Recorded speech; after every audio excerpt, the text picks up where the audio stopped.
খোলা আকাশের নিচে থাকা এই মানুষগুলোর কয়েক মাস আগেও নিজেদের মাথা গোঁজার ঠাঁই ছিল, ঘর ছিল, বিদ্যুৎ ছিল, পানির ব্যবস্থা ছিল, দুবেলা দুমুঠো খেতে পারার আনন্দে ঠোঁটের কোণে এক চিলতে হাসি ছিল। কিন্তু আজ কিছু নেই।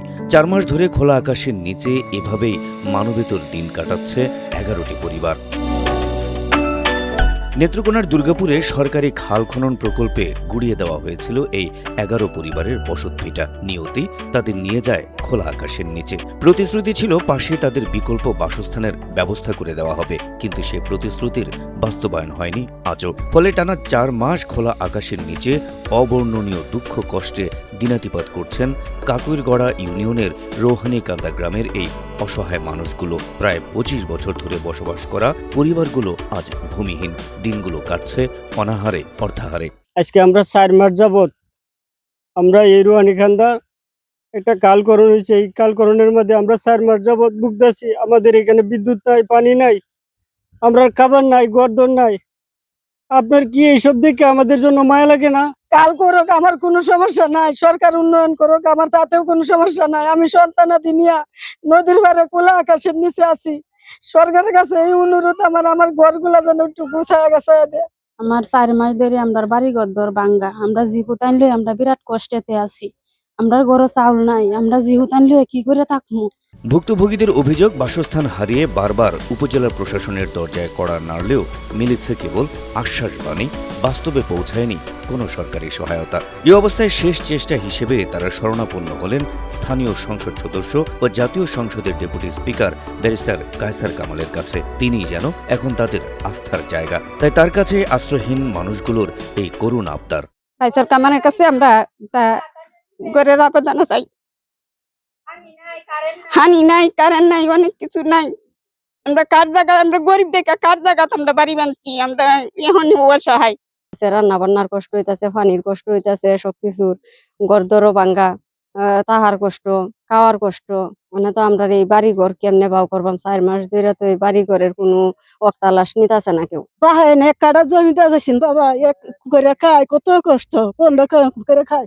এই তো দেখেন 15 কাম করে মোটাটা দিছি।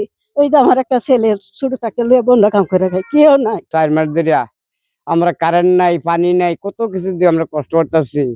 আমরার দিকে যদি দয়ার দিকে যদি তাকায় যদি আপনারা মেহেরবানি করেন, তাহলে আমরা একটু সাহায্য পাই। অসহায় পরিবারগুলোর দুর্দশার কথা ভেবে একাধিকবার উপজেলা নির্বাহী কর্মকর্তার সঙ্গে কথা বলেছিলেন দুর্গাপুর উপজেলা বিএনপির সদস্য অধ্যক্ষ মোহাম্মদ শহীদুল্লাহ খান, কিন্তু কিছুই করতে না পারায় তার কণ্ঠেও ঝরে পড়েছে হতাশার সুর। সরকারের দ্রুত পদক্ষেপ চাইলেন তিনিও। তাদেরকে পুনর্বাসনের ব্যবস্থাটি এখনো করা হয়নি।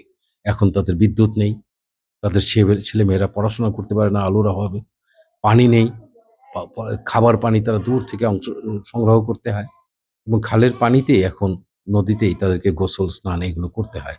আমি অনুরোধ করব তাদেরকে দ্রুত 11টি পরিবারকে যথাযথ পুনর্বাসনের ব্যবস্থা, এই খালের পাড়েই সরকারি খাস জমি রয়েছে, সরকারি জমি রয়েছে, সেখানে তাদেরকে পুনর্বাসন করার জন্য। স্থানীয় জনপ্রতিনিধিরাও যেন হয়ে পড়েছেন অসহায়। নিজ ওয়ার্ডের মানুষদের কষ্ট লাঘবে তারাও কামনা করছেন সরকারের হস্তক্ষেপ। স্থানীয় সংসদ সদস্যের কাছে এই জনপ্রতিনিধিও রাখলেন সমস্যা সমাধানের আহ্বান। 11টি পরিবার, তারা অসহায়, গরিব, তারা খোলা আকাশের নিচে তারা বসবাস করছে। আমাদের জেলা নির্বাহী কর্মকর্তারা উনিরা আশ্বাস দিয়েছেন উনিদেরকে একটা বাসস্থানের ব্যবস্থা করবেন, কিন্তু আজও পর্যন্ত তারা ব্যবস্থা করে নাই।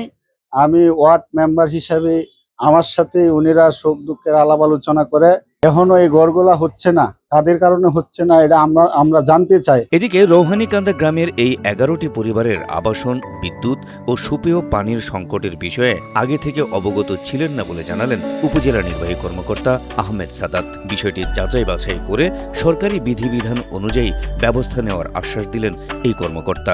এই বিষয়টি সম্বন্ধে আমি অবগত নই, তারপর আপনার মাধ্যমে যেহেতু অবগত হলাম, তো আমাদের টোটাল 5 কিলোমিটার খালের মধ্যে কি 11টা পরিবার ঘর ভাঙা হয়েছে। যদি কোনো ঘর ভাঙা হয়ে থাকে তাহলে আমরা আমাদের সরকারের বিধি মোতাবেক যে ব্যবস্থা গ্রহণ করা প্রয়োজন সেই ব্যবস্থাটা আমরা গ্রহণ করব। এটা আমরা ঊর্ধ্বতন কর্তৃপক্ষকে জানাবো। যদি তাদের নির্দিষ্ট জায়গা না থাকে সেক্ষেত্রে ভূমিহীনদের ক্ষেত্রে সরকার যে ধরনের উদ্যোগ গ্রহণ করবে সেই ধরনের উদ্যোগের আওতায় আমরা তাদের নিয়ে আসবো। আর তারা যদি সামাজিক নিরাপত্তা কর্মসূচির আওতায়, যে সকল কর্মসূচির আওতায় পড়বে, আমরা তাদের সেই ধরনের সরকারি সুযোগ সুবিধা দেওয়ার চেষ্টা করব। দীর্ঘ 4 মাস ধরে খোলা আকাশের নিচে মানবেতর জীবনযাপন করা এই অসহায় মানুষগুলো এখনো অপেক্ষায় সরকারি সাহায্যের। প্রতিশ্রুতি নয়, শিগগিরই তাদের ভাগ্যে মিলবে একটু মাথা গোঁজার ঠাঁই, মিলবে দুবেলা দুমুঠো খেয়ে বেঁচে থাকার ন্যূনতম অবলম্বন, এমনটাই প্রত্যাশা ভুক্তভোগীদের।